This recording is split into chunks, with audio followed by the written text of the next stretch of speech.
Have you ever found that thing that seems to transcend age?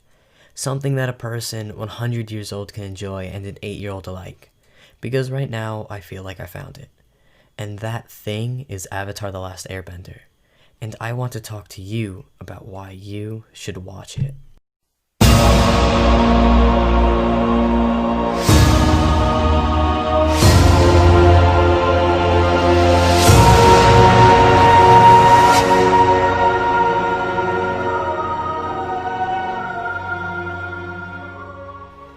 First of all, you have to understand that I have no nostalgia for this show.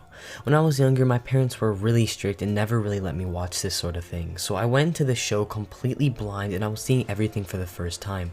Completely blind, aside from some clips I have seen here or there. And they didn't really take away from my overall experience though. But lately, it was added to Netflix and has been getting some hype and the recognition that it deserves, and I'm sure you heard people talking about it. So let's dive in, shall we? And obviously there will be no spoilers, but the show follows this kid named Aang. He's the Avatar, and if you haven't already heard, the Avatar is the person who can master all 4 elements and keep the peace. Although Aang was trapped in an iceberg for 100 years. During those 100 years, one of the 4 elemental nations, the Fire Nation, attacked the other nations and declared war. But when the world needed the Avatar most, he disappeared. So we follow Aang 100 years later as he travels with his friends all over the world to master all 4 types of bending, so he can defeat the Fire Lord and end the war. Now the plot sounds simple, but it offers many gateways to many different experiences and stories throughout the show. And the show, like many others, goes off a mostly one story per episode type narrative, while all the adventures build on one another and keep the story moving. Now you have to remember that the original show aired on Nickelodeon starting in the 2005, so they can't really have too many episodes that run over into another, since it would be harder to follow and make sense since not everyone can watch the episode right as it released. But they did a pretty good job of containing the stories into their respective episode, while also having a few episodes reserved to certain stories that couldn't just be contained in a single episode, but these are usually for big arcs or season finales. But the creators were only working with a set amount of episodes and seasons, so that means every episode had to drive the narrative one way or another, and none can really be wasteful. And on the topic of seasons and episodes, I am really surprised at how well they made the seasons stand out from one another. I know it can be difficult as a child to follow along such a story, especially when you might not be able to watch all the episodes, but the creators put some details in to make sure each season differs from one another, and if it's in the hair, clothing, or even the characters that show up. It is a pretty minor point, but it is something that is very important when it first released, and I thought it was a pretty genius idea. On the topic of characters, let's talk about them. Now, personally, I think the characters in the show are really good. They all seem to have their own distinct personalities and personal drives, and what is even better is that they go through whole character arcs throughout the show. Like, some people completely change from who they were at the beginning, and the story reflects in the characters as well. In the first season, the cast was all relatively childish and innocent.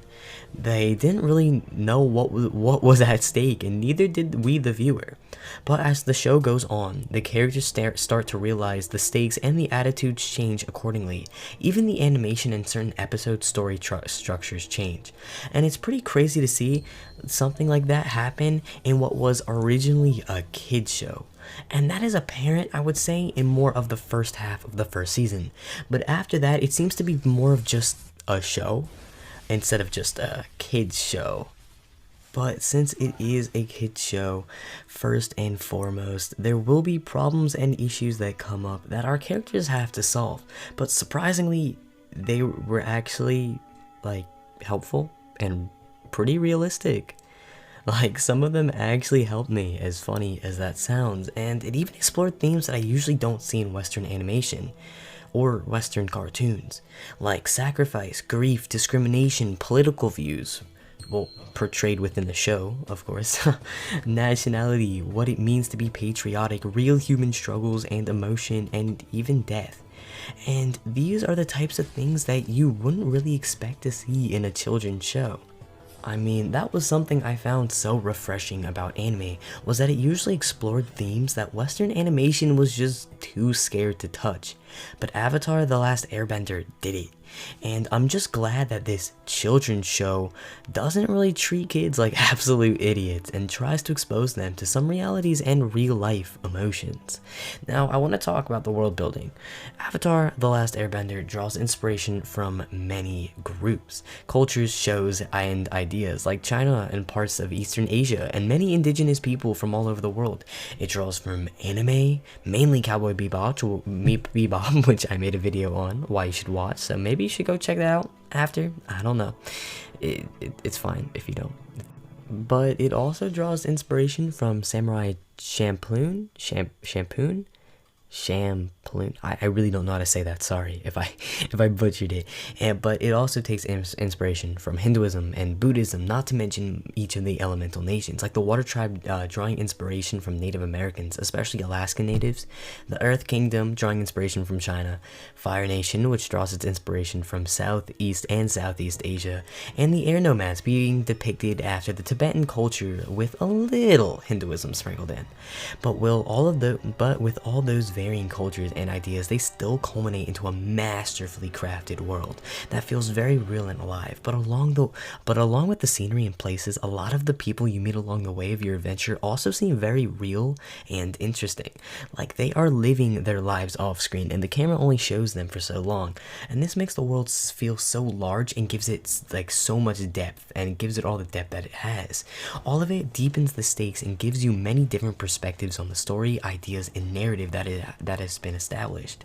I briefly mentioned the animation before, but I would like to talk about it slightly more.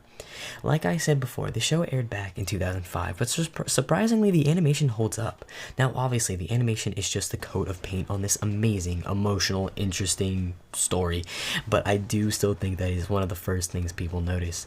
And for that I felt like talking about it, because this show can be really beautiful at times, and the animation changes a lot depending on the mood of the story, and it really shines in some of the fight scenes as well. Now the power system in this show is probably something that you are very familiar with. So there are 4 nations, and each nation has a certain bending power that they possess. The Fire Nation has the power of firebending, the Earth Kingdom is home to the Earthbenders, the Water Tribe is home to the Waterbenders, and the Air Nomads possess airbending. And the Avatar has the power to control all 4. Now, I would be lying if I said I didn't want more out of the fights, but it is a kids show, so what can you expect? But they are still really amazing and very engaging, and it acts as a sort of climax point in a lot of situations, and offers new situations into the story as a whole. Now, personally, I think the power system is amazing, and it's pretty genius. It's simple enough that children can understand and be entertained by it, but it also has the ability to open up many paths and areas of the story as well. Like, you can go pretty in-depth on a certain bending type, and that gives the world the sort of realness that I talked about before. And at first, I thought this would be a typical story. An evil bad man tries to take over the world, but the hero and his friends go on a journey to stop him. And that's what I thought at first, but as I went along, I realized something. The amazing attention to details and the beautifully crafted characters. I could make whole videos talking about each of the characters in depth, from Aang to Zuko to especially Uncle Iroh. You can all learn so much from each of them, and each time you watch the show, it means something different to you. This show changes with you. I watched this when I was older than most, when they first watched the show, and I really felt for Uncle Iroh and Zuko. This show seems to mean so much to so many different people, and I can only beg for you to give the show a chance. It is worth all the hype it is given and then some. So please, go watch Avatar The Last Airbender. Trust me, you won't regret it.